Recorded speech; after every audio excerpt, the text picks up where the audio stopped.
Welcome you guys in वी कॉन्सेक training programme.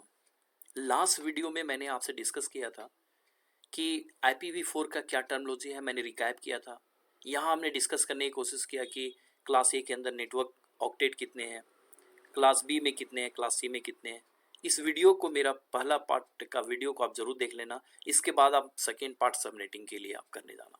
सो ये जो सेकेंड पार्ट है, इसके पहले आपको मेरा फर्स्ट पार्ट वीडियो देख लो, उसके पहले आप IPv4 का वीडियो देख लो।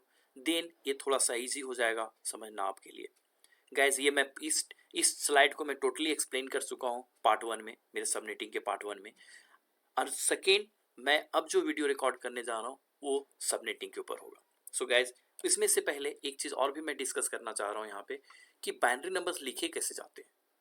एक बड़ा इंपॉर्टेंट है कि बाइनरी नंबर की केस में अगर देखो तो बाइनरी नंबर एक इंपॉर्टेंट इसलिए हो जाता है गैस, रीजन बिहाइंड कि बाइनरी नंबर पे ही आपको खेलना है, राइट।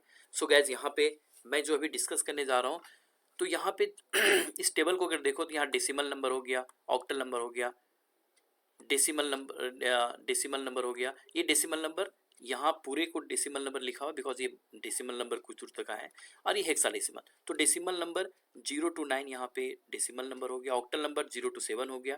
और गैस यहाँ जस्ट इस टेबल में सबसे इंपॉर्टेंट है कि आपको लिखने सीखना है कि बाइनरी टू डेसिमल या हेक्साडेसिमल बनाते कैसे हैं।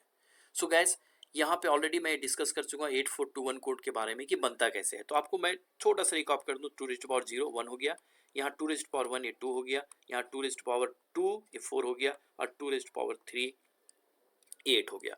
उससे भी ज़्यादा इजी है, ये भी ध्यान ना रखो तो 1 लिखो, 1 का डबल करते जाइए, आगे बढ़ते जाओ आप। सो 8 16 32 और 64 128, हमारा मेन काम 8 बिट में होना है। सो 128 लास्ट हो जाएगा। बट अभी हम 4 बिट पे देखने जा रहे हैं कि इसका बाइनरी नंबर लिखे कैसे जाते हैं। सो गैस अगर मुझे 0 लिखना है, ये 4 बिट में 0 लिखना है, तो चारों बिट को मैंने ऑफ कर दिया। मैंने पहले ही बता चुका हूँ कि जीरो जो है, 0 का मतलब ऑफ है, राइट, एंड 1 का मतलब आपका ऑन है। So 1 equal to on. So on 1 represent on, 0 represent off. अब यहाँ पे अगर मैं आपको देखता हूँ तो सबसे इंपॉर्टेंट क्या है कि अगर मुझे 0 लिखना है तो सारे बिट मैंने यहाँ 0 कर दिया। सो ये 0 हो गया बिकॉज कोई भी बिट ऑन नहीं है, राइट। अगर मुझे 1 लिखना है गैस तो यहाँ मैं 1 के बिट को ऑन करूँगा, रेस्ट सारे बिट मेरा 0 हो गया। सो यहाँ पे ऑफ हो गया, तो ये 1 को रिप्रेजेंट करेगा। अगर मुझे 2 लिखना है तो सिर्फ 2 के बिट को मैं ऑन करूँगा, रेस्ट सारे बिट ऑफ है। अगर मुझे 3 लिखना है तो 3 में डायरेक्ट बिट नहीं है 3 का, तो यहाँ क्या करूँगा, 2 वाले बिट को ऑन कर दूंगा और 1 और को 2 + 1 ये 3 हो जाएंगे, राइट। अगर मुझे 4 लिखना है तो 4 का डायरेक्ट बिट है हमारे पास, तो 4 वाले बिट को मैंने ऑन करना है और ये 4 हो जाएगा, रेस्ट बिट ऑफ रहेगा। अगर मुझे 5 लिखना है तो 5 का डायरेक्ट बिट नहीं है गैस, तो यहाँ मैं क्या करूँगा, एक 4 का बिट ले लूँगा, एक 1 का, 4 + 1 5 हो जाता है। सो यहाँ 4 एंड ये 1 हो गया 5। सो दिस इज 5, 4 + 1 इज 5, राइट। अगर मुझे 6 लिखना है तो 4 और 2 को मैं ऑन करूँगा, ये 6 हो जाएगा। 7 लिखना है तो ये तीनों बिट को ऑन करूँगा, ये 7 हो जाएगा। 8 लिखना है तो ये लास्ट वाला बिट को ऑन करूँगा 8 को, तो ये अब हमारा 8 हो जाएगा। गाइस ये सबसे इंपॉर्टेंट है कि अगर ये बाइनरी नंबर आपको क्लियर है तो सबनेटिंग समझना इजी हो जाएगा, और हर एक चीज़ बाइनरी नंबर पे काम। सो अगर 9 मुझे लिखना है तो 8 का बिट को मैं ऑन करूँगा और 1 का बिट को ऑन करूँगा, तो ये 9 हो गया। अब मुझे 10 लिखना है, 10 लिखना है तो 10 कैसे, 10 का डायरेक्ट बिट यहाँ नहीं है, तो 8 + 2 करो तो 10 हो जाता है। तो ये इसको मैं 8 का बिट को ऑन कर दिया, 2 के बिट को ऑन कर दिया, ये 10 हो गया। लेकिन गैस यहाँ एक चेंज है कि 10 को यहाँ हेक्साडेसिमल में ए से रिप्रेजेंट किया गया है। रीजन बिहाइंड कि 10 को आप 10 लिखा जाए तो इसको कोई 10 भी पढ़ सकता है, इसको कोई 11 भी पढ़ सकता है, इसको कोई 12 भी पढ़ सकता है, राइट। उस केस में 11 को लिखना तो यहाँ बी से रिप्रेजेंट किया, 12 को सी से, 13 को डी से, 14 को ई से, और 15 को एफ से। सो गैस अगर मुझे यहाँ 11 लिखना है, अगर मुझे 11 लिखना है तो 11 के लिए मुझे क्या करना है, 11 के लिए 8 और 3 11। सो 8 और 3 11, 8 को मैं ले लूँगा और यहाँ 1 को ले लूँ, 2 को लूँगा और 1, सो 8 11 हो गया। सो यहाँ अगर देखो तो यहाँ मैंने 8 को ले लिया और वो 2 को ले लिया और 1 को, से 11 हो गया। 11 को यहाँ से 20 से रिप्रेजेंट किया गया। सेम काइंड गाइस अगर मुझे 15 लिखना है, दैट इज एफ से रिप्रेजेंट हो रहा है, तो 15 लिखना है मीन्स 15 के केस में यहाँ पे क्या है, 8 8 ले लिया, 4 ले लिया, 8 और 4 12 हो गया, एंड देन 2 ले रहा हूँ तो ये आपका 14 हो गया, और 14 + 1 आपका 15 हो गया। So this is gas about the ये बाइनरी नंबर का जो आप देख रहे हैं वो ये आपका बाइनरी प्लस डेसिमल, ऑक्टल और हेक्साडेसिमल कैसे लिखे जाएंगे उसके ऊपर है। Binary to decimal, binary to octal, binary to hexadecimal, ये आपको हेल्प करेगा जब सबनेटिंग को अंडरस्टैंड करेंगे। इसलिए यहाँ मैं चाह थोड़ा सा हम डिस्कस कर लें पहले, राइट। अब नेक्स्ट स्लाइड में आते हैं गैस, यहाँ से डिटेल आपका सबनेटिंग मेन स्टार्ट हो रहा है कि सबनेटिंग क्यों कर रहे हैं, सबनेटिंग होता क्या है। सो गैस यहाँ पहला जो स्टेटमेंट है, subnetting is process of dividing large IP network into small सब नेटवर्क्स। सो गैस एक्चुअली आप करने क्या जा रहे हो, इसको एक एग्जांपल से अगर समझना चाहेंगे, subnetting the process of dividing large network, बड़े नेटवर्क को हम छोटे नेटवर्क में डिवाइड करने जा रहे हैं, दैट इज कॉल्ड सब नेटवर्क। उसी को सब नेटवर्क हम बोलते हैं, उसी को सबनेटिंग बोलते हैं।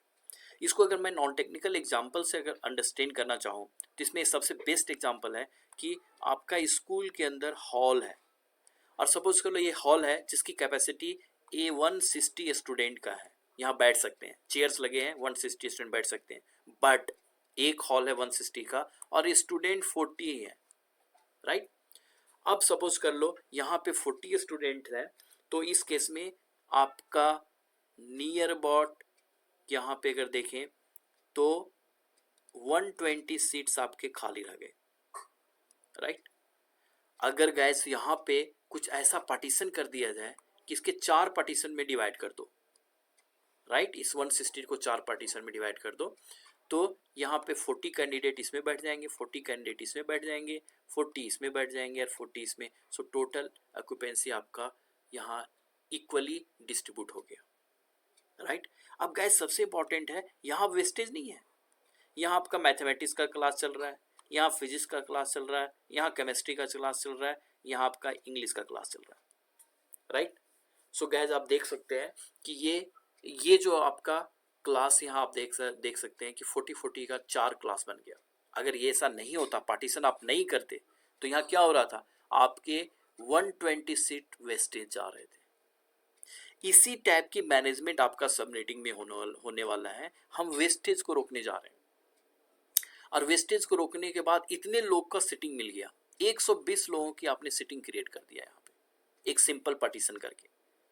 यहाँ पे भी गाइज कुछ वही होने वाला है जो हम सबनेटिंग में करने जा रहे हैं, right. So guys next statement आपको बोलता है, it allows for more efficient use of IP address space and improve network management. कहता है efficient use of IP space का एफिशिएंट यूज आपको सबनेटिंग करवाता है, ये मेन काम है। So and improve the network management, और नेटवर्क को हम मैनेज करते हैं, that is the subnetting. Next guys यहाँ बोलता है, नेक्स्ट स्टेटमेंट है आपका, subnetting involves creating subnets with their own unique address. कहता है अपने से यूनिक एड्रेस यहाँ पे क्रिएट करता है सबनेटिंग करके। Subnetting is only possible in host part, ये हमने बहुत बार डिस्कस कर लिया कि सबनेटिंग होस्ट पार्ट में हम करेंगे। क्लास ए में 3 ऑक्टेट आपको मिलता है सबनेटिंग के लिए, क्लास बी में आपको 2 ऑक्टेट मिलता है सबनेटिंग के लिए, और क्लास सी के अंदर आपको सिर्फ 1 ऑक्टेट मिलता है सबनेटिंग के लिए। इस डायग्राम में देखो तो यहाँ पे एक हॉल है, एक नेटवर्क है, उसको इतने छोटे छोटे नेटवर्क्स में डिवाइड कर दिया हमने। सो गाइस ये बड़ा अच्छा एग्जांपल है कि बड़े नेटवर्क को छोटे छोटे पार्ट में डिवाइड करने को हम सबनेटिंग बोलते हैं। आप नॉन टेक्निकल एक हॉल को ले सकते हैं और उसको छोटे छोटे पार्ट्स में डिवाइड कर रहे हो, that is called subnetting, right. Guys इस स्लाइड्स के अंदर मैंने सबसे पहले क्लास सी के एग्जांपल को लिया है, और इस क्लास सी के एग्जांपल में ऑलरेडी यू नो कि यहाँ पे 3 ऑक्टेट नेटवर्क का होता है, 1 ऑक्टेट होस्ट का होता है। सो नेटवर्क में हम सबनेटिंग तो करने नहीं जा रहे हैं, तो नेटवर्क में यहाँ पे हमने क्या किया, नेटवर्क को 1 से रिप्रेजेंट करते हैं, यहाँ 8 1s है तो यहाँ मैंने लिख दिया 8 1s। इसके अंदर ये फर्स्ट ऑक्टेट है, ये सेकेंड ऑक्टेट है, सेकेंड ऑक्टेट में भी 8 1 है, यहाँ सेकेंड ऑक्टेट में भी 8 1 हो गया, थर्ड ऑक्टेट आपका है, थर्ड ऑक्टेट में 8 1 हो गया, और यहाँ पे 8 बीट होस्ट के हैं तो ये 0 0 हो गया, राइट गाइस। सो यहाँ सबसे इंपॉर्टेंट है कि अगर मैं इसको देखूँ तो यह 8 1s हो गया, तो 8 1s में यहाँ सारे का वैल्यू क्या है 1 2 4, ये जस्ट मैंने जो आपको बताया कि डबल होता जाएगा, राइट। एंड ये आपने लिख दिया, और सबनेटिंग अभी हम यहीं पे करने जा रहे हैं गाइस, राइट। इसमें अभी और भी देखो तो एक चीज क्या हो गया, यहाँ ये जो एरिया है इसको जो आप देखें, ये डेसिमल नंबर्स में लिखूंगा यहाँ पे, और यहाँ पे आपको है CIDR, इसको बोलते हैं CIDR का full form classless inter domain routing. क्या बोलते हैं इसको, इंटर डोमेन राउटिंग, इसका full form of class inter domain routing. Guys inter domain routing इसको बोलते हैं CIDR, classless inter domain routing. Actually ये क्या रिप्रेजेंट करता है CIDR, कि कितने बिट्स नेटवर्क के हैं। Classless inter domain routing guys, यहाँ दो टाइप की चीजें आएंगी, क्लासलेस एंड क्लासफुल। क्लासफुल का मतलब है कि अगर क्लास ए है, क्लास ए की बात अगर आप कर रहे हैं, तो क्लास ए में आपका 8 बिट का नेटवर्क है, स्लाइस 8, स्लाइस से रिप्रेजेंट करते हैं इसको। क्लास बी के अंदर आपका 2 ऑक्टेट नेटवर्क का है, स्लाइस 16 बिट नेटवर्क का है। और क्लास सी के अंदर आपका 3 ऑक्टेट नेटवर्क का है, दैट इज स्लाइस 24 इसको बोलते हैं, स्लाइस रिपीटेशन, राइट। सो गैस ये स्लाइस 8 हो गया, स्लाइस 16 हो गया, स्लाइस 24 हो गया। बट इसके अलावा और कोई क्लास नहीं है। तो अगर मैं इसको स्लाइस 25 लिखता हूं तो ये किस क्लास में आएगा? ये किसी क्लास में नहीं आएगा, इसीलिए इसको बोलते हैं क्लासलेस, और इसको बोलते हैं क्लासफुल। क्या बोलते हैं? क्लासफुल। सो गाइज ये जो आपका है एबीसी का नेटवर्क है, एबीसी का डिफॉल्ट जो है आपका स्लाइस 8, स्लाइस 16, स्लाइस 24, ये बोलते हैं क्लासफुल, इसके लिए क्लास है। बट जो सबनेटिंग करके आप बनाओगे उसका कोई क्लास नहीं है, इसलिए इसको क्या बोलते हैं? क्लासलेस। और इंटर डोमेन राउटिंग उसके अंदर की कम्युनिकेशन रिप्रेजेंट करता है, right. So guys classless inter domain routing, this is CIDR, right. अब गाइज यहाँ पे अगर मैं बात करता हूँ तो इसको आप देखते हैं, तो यहाँ पे सबसे इंपॉर्टेंट क्या है कि यहाँ सारे जीरो है, स्लैश 24 है। इस स्लैश 24 का मतलब क्या है? इस स्लैश 24 का मतलब है गाइज कि अगर यहाँ देखें तो एक चीज इंपॉर्टेंट क्या है, 24 बिट नेटवर्क का जो यहाँ रिप्रेजेंट कर रहा है। सबनेटिंग का मतलब है कि बोरो करना, मिनिमम बोरो करना। तो यहाँ पे क्या देखो, बोरो क्या कर रहा है, यहाँ 8 बिट जीरो का था, 1 बिट बोरो कर लिया, यहाँ स्लैश 25 हो गया। यहाँ 2 बिट बोरो कर लिया, स्लैश 26 हो गया। यहाँ 3 बिट बोरो कर लिया, स्लैश 27। यहाँ 4 बिट बोरो कर लिया, स्लैश 28। 24 पहले से था, 4 आ गया 28। यहाँ 5 बिट बोरो किया तो स्लैश 29 हो गया। यहाँ 6 बिट बोरो किया तो स्लैश 38। यहाँ सारे बिट बोरो कर लिए 8 का 8 तो स्लैश 32। क्यों? क्योंकि 24 तो पहले से था, 8 आपने और बोरो कर लिया, टोटल आपका 32 हो गया। सो गाइज ये जो CIDR रिप्रेजेंट कर रहा है आपको, ये बदला ये रहा है कि कितने बिट नेटवर्क के हैं, नेटवर्क बिट कितने हैं। तो ऑलरेडी आपको पता है कि ये तो डिफॉल्ट वाला था, क्लास सी का डिफॉल्ट है जिसको क्लासफुल बोलते हैं। लेकिन यहाँ से क्लासलेस स्टार्ट हुआ जब आप बिट बोरो कर रहे हो। यहाँ से 1 बिट बोरो किया, यहाँ 2 बिट बोरो किया, यहाँ 3 बिट बोरो किया, यहाँ 4 बिट बोरो किया, यहाँ सारे बिट बोरो कर लिया, राइट गाइज। यहाँ पे एक आपको स्टेटमेंट दिया हुआ है कि minimum 1 network bit and minimum 2 host bit require for subnetting. Subnetting का रूल है, बोलता है कि आपको मिनिमम 1 नेटवर्क बिट चाहिए और मिनिमम 2 होस्ट बिट चाहिए। इसको समझने पहले, एक नेटवर्क बिट यहाँ मिल गया आपको, बहुत सारे होस्ट बिट मिल गए, सबनेटिंग इसमें होगा? इसमें सबनेटिंग नहीं होगा, ऐसे भी ये डिफॉल्ट है। रीजन बिहाइंड यहाँ कोई नेटवर्क बिट है ही नहीं। यहाँ दो बिट आपका नेटवर्क का है, मल्टीपल होस्ट बिट है, डेफिनेटली इसमें भी होगा, इसमें भी होगा, इसमें भी होगा, इसमें भी होगा, इसमें भी होगा, इसमें नहीं होगा। क्यों? क्योंकि ये स्टेटमेंट को फॉलो नहीं कर रहा। Minimum 1 network bit and minimum 2 host bit, तो 2 होस्ट बिट यहाँ है ही नहीं, यहाँ होस्ट का एक ही बिट है, इसमें सबनेटिंग नहीं होगा एज पर दिस स्टेटमेंट। यहाँ भी सबनेटिंग नहीं होगा, क्यों? क्योंकि यहाँ पे होस्ट है ही नहीं। So guys subnetting is possible between slash 25 to slash 30। यहाँ से लेके यहाँ तक की सबनेटिंग होगी और बाकी की सबनेटिंग नहीं होगी, राइट। सो हमें देखना है नेक्स्ट में कि सबनेटिंग। तो गाइस यहाँ जो मैंने अभी बोला, मेरे वीडियो को रोटेट करके इसको देख लेना कि क्या मैंने बोला है, आपको ये समझ में आ जाएगा। और यहाँ ध्यान ये रखना है कि नेटवर्क के बिट बोरो करना मतलब होस्ट के साइड से आप बिट बोरो कर रहे हैं। और जो मैंने आपको बोला था कि होस्ट पार्ट में सबनेटिंग होगा, वो मेरे कहने का ही मीनिंग था कि नेटवर्क में आप बिट बोरो करते हैं और उसकी सबनेटिंग करते हैं। तो स्लैश 25 और स्लैश 30 की सबनेटिंग कैसे होगी, उसके डिटेल डिस्कशन मैं नेक्स्ट वीडियो में आपसे करूंगा, राइट। जो मेरा ये वीडियो स्टार्ट होगा, that is third part of this video, third part of subnetting. Guys, I believe this will helpful for you. Thank you.